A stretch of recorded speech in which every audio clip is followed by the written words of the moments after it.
Good morning everyone. स्वागत है आपका फिर से आपके अपने चैनल लर्न एंड स्टडी में। और आज हम एक नया सीरीज स्टार्ट कर रहे हैं, कंप्यूटर एप्लीकेशन। इसका कोड है 165 क्लास 10th का। ये क्लास 10th का फर्स्ट चैप्टर है और इस चैप्टर से हम लोग वन बाय वन जो जितने भी चैप्टर्स हैं जो कोड 165 में पढ़ना है उन सबको वन बाय वन हम इसको वीडियोस के थ्रू क्लियर करते रहेंगे। उम्मीद करता हूँ कि समय के साथ आपका साथ ऐसे बना रहेगा। तो चैप्टर को स्टार्ट करते हैं। तो चैप्टर है आपका बेसिक्स ऑफ इंटरनेट, जो फर्स्ट चैप्टर है।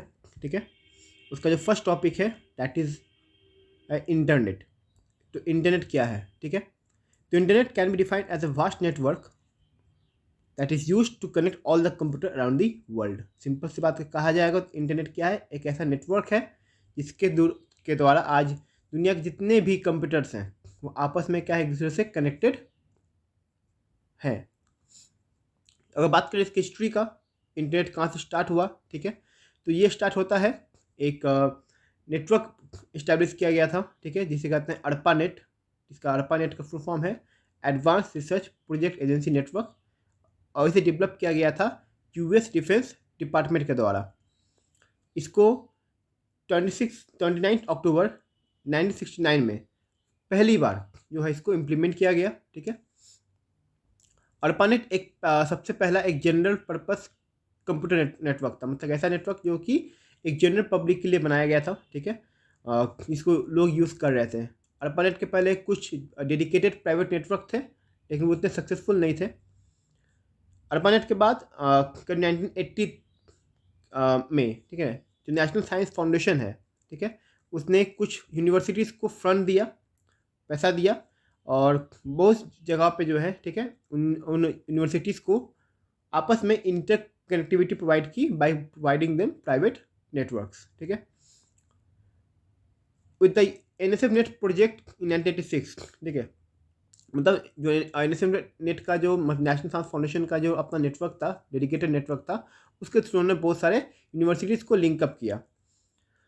तो आज का जो मॉडर्न हम बात करते हैं इंटरनेट का, जो हम यूज़ कर रहे हैं, ठीक है, जो टर्म है इंटरनेट, वो आया है एक्चुअली ब्रिटिश कंप्यूटर साइंटिस्ट थे टिम बर्नर ली। ठीक है, उनके मेहनत से 1989 में जो है उन्होंने एक रिसर्च किया काफ़ी सर्न में, council of for European organization, वहाँ पे वो काम करते थे। वहाँ पे एक कलीग के साथ मिलकर उन्होंने 1919 में WWW वर्ल्ड वाइड वेब के नाम से जो है एक पब्लिक नेटवर्क को उन्होंने जो है दुनिया के सामने रखा, जिसको आज हम इंटरनेट के नाम से जान रहे हैं। ठीक है, अगर बात करते हैं कुछ नेक्स्ट टॉपिक में आते हैं तो वो है important points of internet history. मतलब इंटरनेट हिस्ट्री में कौन कौन से इंपॉर्टेंट पॉइंट्स हमें जानने जरूरी हैं। सबसे पहला तो ये है कि इंटरनेट जो हम कॉन्सेप्ट को पढ़ते हैं, ठीक है, ये TCP/IP आर्किटेक्चर जो है, ठीक है, उसके कॉन्सेप्ट पे इसको बनाया गया है। ठीक है, और 1970 से इसका शुरुआत हुआ। ठीक है, TCP/IP का फुल फॉर्म होता है transmission control protocol, internet protocol IP का हो गया। ठीक है, फिर आपका आता है बिटनेट, दैट इज बिकॉज इस टाइम नेटवर्क। ठीक है, ये भी एक डेडिकेटेड नेटवर्क सिस्टम था जो IBM ने डेवलप किया गया था। ठीक है, IBM मेन फ्रेम के लिए और ख़ासकर एजुकेशनल कम्युनिटी के लिए बनाया गया था, और 1981 तक इसका सर्विस जो है वो लागू रहा। 1986 में नेशनल साइंस फाउंडेशन ने NSF net, national science foundation net के नाम से अपना एक नेटवर्क इस्टेब्लिश किया, जिसको उसने बहुत सारे यूनिवर्सिटीज़ को प्रोवाइड किया। ठीक है, और काफ़ी सालों तक जो है इस पे एक डेडिकेटेड नेटवर्क पे बाकी यूनिवर्सिटीज़ और प्राइवेट ऑर्गेनाइजेशन जो है वो अपना काम किया करती थी, जब तक कि इंटरनेट जो है वो एक पब्लिक नेटवर्क बन के सामने नहीं आया 1990 में। अब जो नेक्स्ट टॉपिक हमें पढ़ना है वो है communication and working of internet. ठीक है, इंटरनेट का मतलब ही होता है जब जब बहुत सारे नेटवर्क्स, बहुत सारे कंप्यूटर जो है वो ग्लोबली आपस में क्या हो, इंटर कनेक्टेड हो। ठीक है, इंटरनेट का जो फुल फॉर्म है वो भी आता है इंटर कनेक्टेड नेटवर्क। ठीक है, या कई जगह पे इसको इंटरनेशनल नेटवर्क भी बोला जाता है। इस नेटवर्क में जो है मल्टीपल कंप्यूटर्स जो हैं, ठीक है, वो आपस में वायर के थ्रू या मोस्टली वायरलेस सैटेलाइट के थ्रू आपस में क्या है, कनेक्टेड है, ठीक है। और जितने भी कंप्यूटर्स हैं वो कुछ खास प्रोटोकॉल्स पे ही क्या करते हैं, रन करते हैं, ठीक है। प्रोटोकॉल क्या होता है हम वो जानते हैं। Protocol is a set of rule that govern communication between computer protocols, specify secure interaction between the communicating computer devices. मतलब कंप्यूटर प्रोटोकॉल क्या हो गया, ये कुछ रूल्स हैं, ठीक है, सेट ऑफ रूल्स हैं जो कि कम्युनिकेशन को कैसे होता है, कैसे कम्युनिकेट करेंगे दो कंप्यूटर आपस के बीच में, उसके रूल्स को डिफाइन करने का काम करता है। हर एक जो कंप्यूटर डिवाइस है पूरे वर्ल्ड वाइड, वो जो है एक खास तरह के प्रोटोकॉल को फॉलो हमेशा करती है, ठीक है।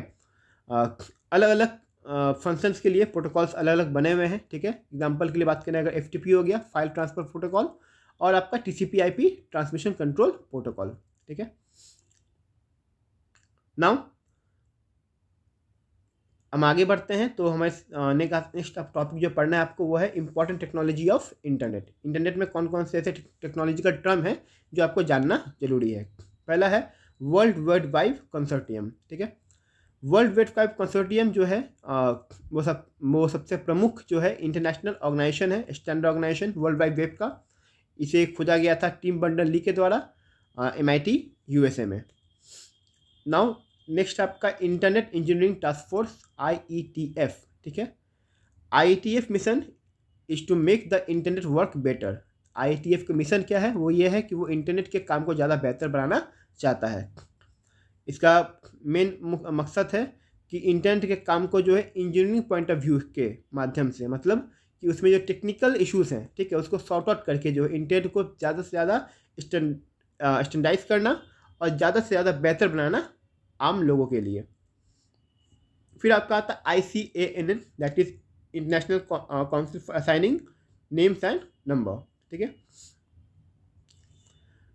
ICANN का क्या काम है, तो on the internet we communicate with each other with the help of an address which is unique, ठीक है। सिंपल सी बात है, जो हम इंटरनेट पे जो होते हैं कनेक्टेड एक दूसरे से, वो कुछ हमारे पास एक यूनिक ID होता है, यूनिक एड्रेस होता है, ठीक है, जिससे कि हमारे हर एक सिस्टम को पहचाना जाता है। जितनी भी हमारे सिस्टम है हमारे पास एक अपना एक यूनिक ID होगा, जिसे हम IP एड्रेस कहते हैं, ठीक है, इंटरनेट प्रोटोकॉल एड्रेस। ये जो एड्रेस है ये इशू करता है ICANN, ठीक है। ये इस यूनिक एड्रेस को क्या करता है, कंट्रोल करता है और इसको इशू करने का काम करता है। ICANN के द्वारा जो है ग्लोबली जितने भी इंटरनेट से सिस्टम जुड़े हुए हैं उन सबको यूनिक वो एड्रेस प्रोवाइड किया जाता है, ठीक है। और इसलिए किया जाता है ताकि हर एक सिस्टम को जो सिक्योर रखा जा सके और उन सबको आइडेंटिफाई किया जा सके, ठीक है, अगर ज़रूरत पड़ता है तो उनको किसी भी काम की वजह से। ना वर्ल्ड वाइड वेब, ये वर्ड जो है आप सबको पता है, ठीक है, या इंटरनेट का जो सैनोनिम्स है वो है वर्ल्ड वाइड वेब, ठीक है। तो it is a largest collection of information on the internet. Simple सी बात है, क्या है, इंटरनेट पे मौजूद सबसे बड़ा कलेक्शन है वो है वर्ल्ड वाइड वेब, ठीक है, ऑफ नंबर ऑफ पेजेस का। इसमें मिलियंस ऑफ वेबसाइट्स हैं, या टेक्स्ट के रूप में इंफॉर्मेशन है, इमेज के रूप में इंफॉर्मेशन है, पिक्चर्स हैं, वीडियोज़ हैं, ठीक है। तो ये सब वर्ल्ड वाइड वेब का एक कलेक्टिव पार्ट है वो। Now web server, web server may be referred to either the hardware or software that helps to deliver content that can be accessed through the internet। अगर simple शब्द में कहेंगे तो web server क्या हुआ, वो एक ऐसा हार्डवेयर या सॉफ्टवेयर भी कह सकते हैं, ठीक है, जो कि हमें इंटरनेट के माध्यम से जो भी सर्च होता है उस कंटेंट को प्रोवाइड करने का काम करता है।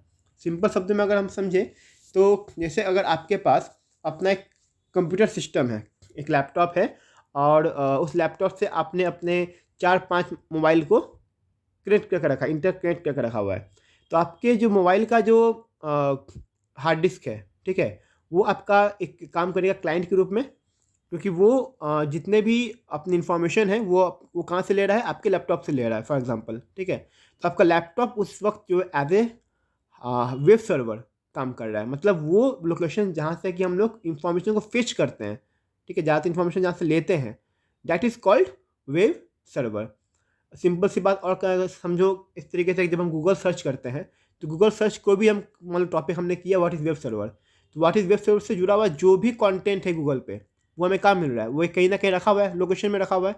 तो जिस लोकेशन में वो सर्वर वो रखा हुआ है उसे हम कहेंगे सर्वर, या हम कह सकते हैं वेब सर्वर।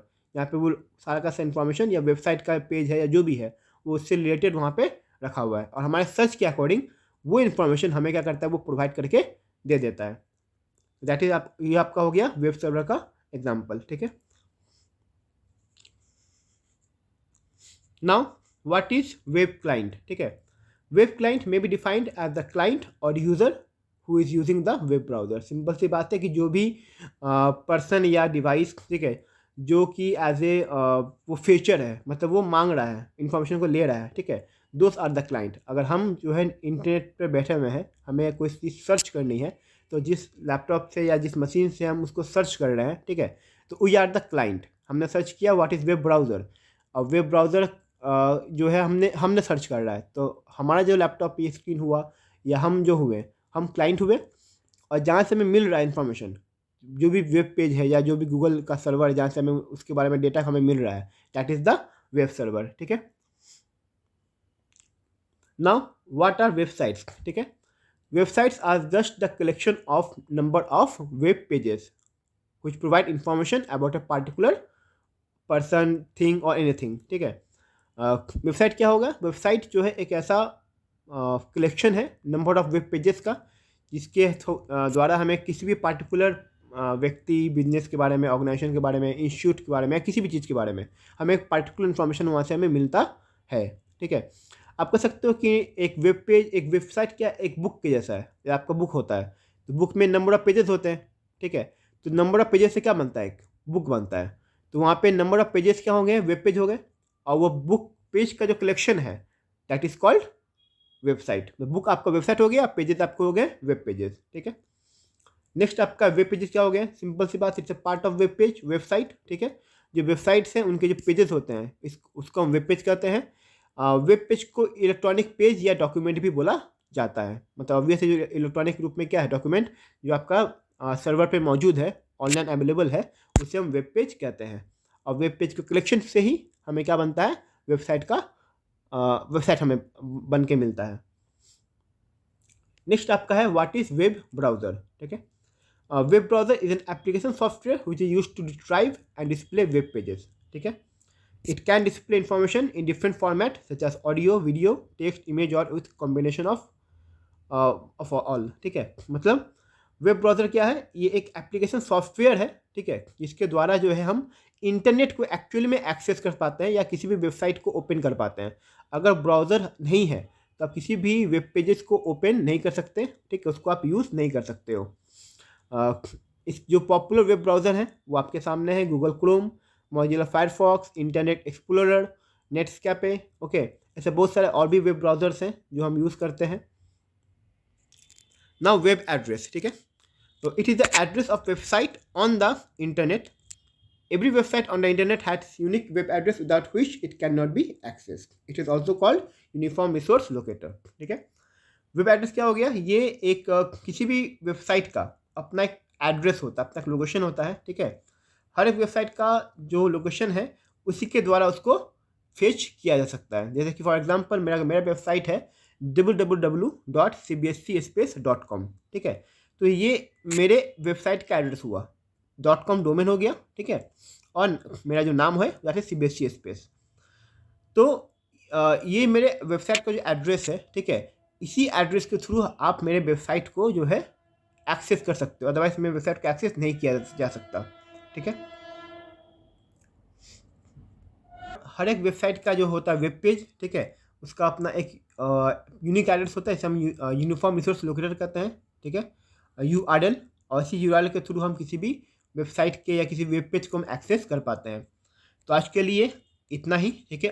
अगले टॉपिक में इसके नेक्स्ट जो वीडियो होगा उसमें नेक्स्ट टॉपिक को हम आगे पढ़ेंगे, ठीक है। और कुछ और इसमें और भी कुछ और भी कुछ पॉइंट्स होंगे, ठीक है। इसको हम जल्द से जल्द मैं कोशिश करूँगा कि वो उसका नेक्स्ट वीडियो आप तक पहुँचाया जा सके। तब तक के लिए अगर वीडियो अच्छी लगी हो तो आप प्लीज़ कमेंट कर दीजिएगा, लाइक कर दीजिएगा और चैनल को सब्सक्राइब कर दीजिएगा। Thank you.